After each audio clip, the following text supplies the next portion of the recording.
like, oh, my mom listens to I like how one of them's like, who? They're like, she's a singer. My mom listens to her. She really likes her. And I really like Cherie's reaction to that. She's like, well, Suzi Quatro covered Fever. Yeah. And they're still not having it. They're like, that's a slow song. We don't play that shit, yeah. which is funny. And so Kim gets kind of fed up, and he says, you know what? Sit outside. Yeah. And he proceeds to kind of write. Like on the spot, he writes a song. He comes up with some original material, which ends up being the famous track Cherry Bomb. Yeah. And then so they bring in Cherie back in to practice, and she's kind of scared. It's really like holding back. Yeah. Right. And he says, you know what? If you don't want to do this, then hit the road or whatever. Yeah, basically. Go sell Girl Scout cookies. Who's next? Yeah. And so he kind of bullies her into becoming more prominent, right? And you can kind of see Cherie Curry, or her, like how everybody knows her from the Runaways, kind of forming in that trailer, which is pretty cool. Yeah. What's next? They're practicing at a house, right? I mean, they're doing a gig in like a house. Yeah. Well, so it cuts to the scene where Kim thinks they need to be hazed a little bit. Oh yeah, that's right. Yeah. So they can get used to people not liking them and not have their feelings hurt. So he hires a bunch of these hoodlum kids from around the area to throw like beer cans, dog shit, and whatever they can, anything, to kind of get to discourage them, to get them ready for that kind of harsh reality, right? And he basically says, "You're women. Guys don't want to see women holding guitars. They want to see them in the kitchen." Yeah, especially or on their knees. On the knees, yeah. Yeah, because back then, like we said, it was a real male-driven kind of industry. Yeah, there was no. Besides maybe Suzi Quatro or a handful of others, but definitely not any like all-girl fronted bands playing aggressive music. Yeah. You know, that was like I feel like they were right before, like at the cusp of punk starting, right? Which is very interesting. Yeah, probably inspired a lot of bands. Yeah. And it's funny because a lot of people don't know who the Runaways are, even still, like right now. Like you didn't know who they were. No, I've heard their songs like a million times, but I had no idea that they were. But that's the thing. See, they're on the first Guardian soundtrack. Yeah. Yet you didn't know that. Yeah, I didn't. Yeah. Until I said that. So interesting, right? Schooling me. Sorry, okay? No. I'm making a point. No, yeah. That's point taken. Where were we? So they play their first gig, which is at an illegal house party. Yeah. You see kids stealing booze, people hazing the band. Yeah. And there's this key scene that I really like where this chick throws a beer can and Joan reflects it back with her guitar. Hits her in her head. Yeah, and smacks the girl back in her face. Yeah. And she's like, oh, it really worked. Like, the training worked. She's like, that shit worked. And I really liked it. And then you see Kim on the phone upstairs counting money, and you can get the feeling that they're on the road to success, right? And right after that, he books their first tour. And he says, but I don't go on tours. You guys are going to have to do it yourselves, pretty much. Yeah. And he doesn't really send them any money. He just a little to start them off. Yeah. Even when you see them go to their first hotel and it's only 2 beds. Yeah. A little like a hole in the wall, and they're just like, fucking Kim. With that weird ass dude with his slacks and no shirt and just chilling at the pool. At the pool.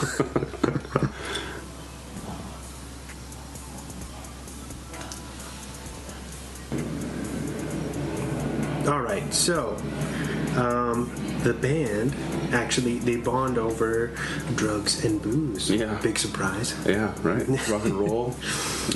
And Cherie's mom Basically, she comes home with her new boyfriend. She's like a famous, which the film kind of glosses over, but she's a famous actress from back in the 70s. That's what I figured from the way she kind of acted, and they kind of acted towards her. And they say, "Places, everyone." Yeah, because when she comes into the house, she's like, "Places, places, everyone." I mean, you don't really say that unless you're in some type of acting, I guess. Right.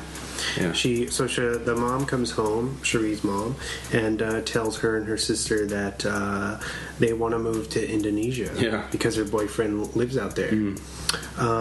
And she says, "You guys are more than welcome to come," but of course Cherie doesn't want to go because has the band opportunity, right?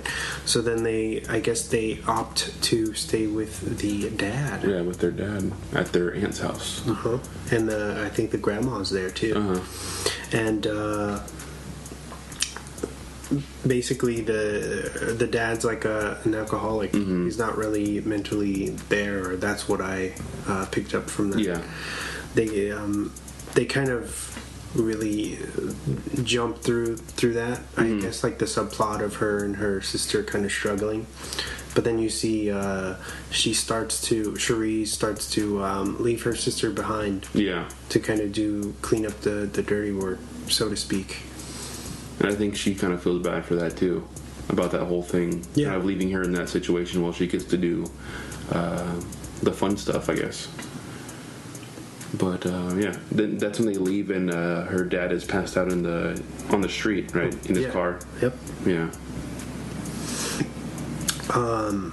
What's next? So the part, I don't know if we said the party gets raided. Their first gig gets raided. Oh no, I think we skipped over that. Yeah.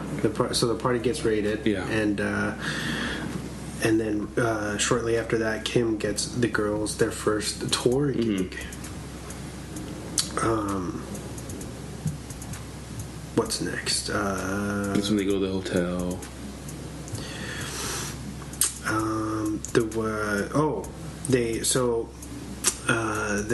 When we see their first tour basically stop, they get bullied. By some of their band, right? The headliner. Yeah. So they're opening for these guys, and they mess up the how do you say their sound check, right? Yeah, they're doing the Runaways are doing their sound check, and they stop. They basically fuck it up. Yeah, they unplug all their instruments, basically. And they get into a little scuffle. Yeah. And so then we cut to them. Basically, Joan has to pee. Yeah. And the bathroom is being taken up by Cherie, who is with their roadie. Yeah, making out with some random dude. So then Joan and Sandy, I believe it is, go into the dressing room of the headliners. Yeah.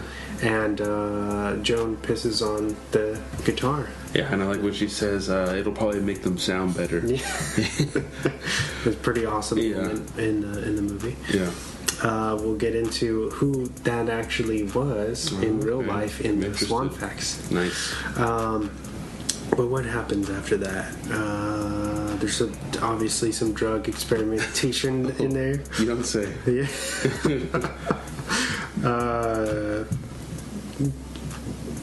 Kim starts becoming more cheap with the. He doesn't want to finance the tour too much. There's a scene with him on the phone with Joan, and she says, "We're hungry. Send us more money." He's like, "Oh, I can't right now. I'm busy."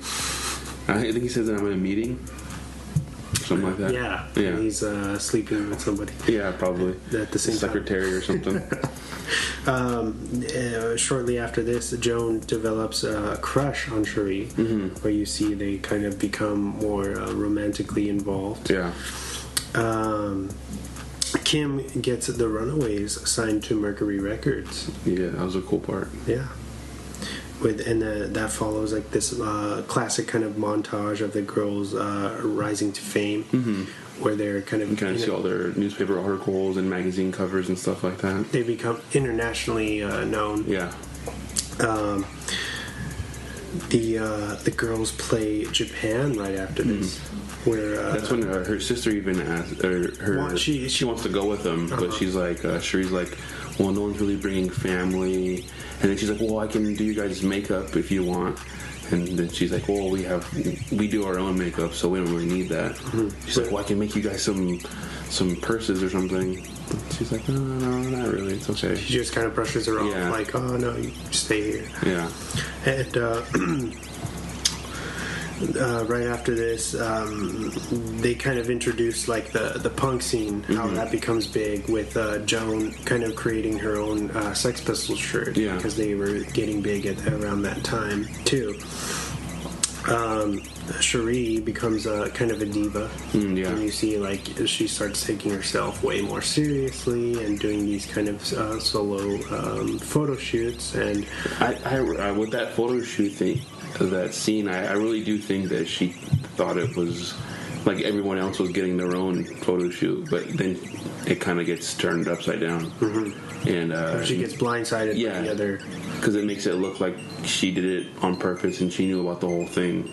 I never noticed this before, but Kim calls her and he kind of sweet talks her because they're alone together, or you know, none of the other girls know about that, and he's like completely opposite than when you know, in the band rehearsals and everything. He's like, oh, thank you for everything that you do, and we're gonna set up this photo shoot, it's just gonna be you and everything, and of course, being a 15-year-old girl, she's flattered by that, and they do it, and so while they're in Japan, Cherie's sister calls her and she says, you need to come home now because your dad's sick. I need help. And of course, Cherie, by this time, she's kind of lost in her drug addiction, you know, and she says, I don't come home, I don't have a home. And she kind of ignores her sister, and stays over there. And the band, then it cuts to the scene where the band gets upset over her solo photo shoot, saying that she's kind of misrepresenting them as kind of sex icons. They're making she should have been kind of pushing the record or their band, not just herself, and as a sex object, and that kind of makes that kind of Just Joan steps up and she says, you know, no one's going to take us seriously as musicians if you keep doing this. You can't be doing this. And right there, that puts a wedge in between the band and Cherie, because she doesn't really see the big deal about it. You can tell that Cherie's in it for more of the fame and not so much the music, the way that Joan is. You know? I think they accuse her of being like, you know, your article's always the biggest, you're always in the center of the photo and stuff like that, right? So it's almost like there's, like you said, inner turmoil, and some jealousy happens with that. And then shortly after that, Cherie actually ODs, and in the elevator, right? Then she goes home and apologizes to her sister, and starts trying to take care of the family, you know. And so we cut to basically them cutting their new record with Kim. And you can tell Cherie's bothered by something, and it's because Kim's written or he released this article talking about how working with Cherie is like impossible. It's like a dog urinating in your face. Is what he said, and that she should hang herself from her shower rod. And go out in the vein of Marilyn Monroe or something like that, to that effect. And of course, she's upset by this. And she questions Kim, and he responds, you know... He's like, this is publicity. You know, people are going to be talking about this. You know, it's a juicy story. Yeah, exactly. Is what he says. He did it on purpose to get people talking. And then what else? Then she kind of refuses to play anymore. And she quits. Yeah, he's like, you work for me, so you do what I tell you to do. And then she's like, no, I quit, I'm done. And then she walks out. And then Joan has a fit as well, kind of throwing like instruments everywhere. Yeah, and then Kim's like, yeah, this is rock and roll. Like, this is what it's about. Yeah, he's egging it on. Yeah. Or the, you know, the little, what's the word for it? The tantrum.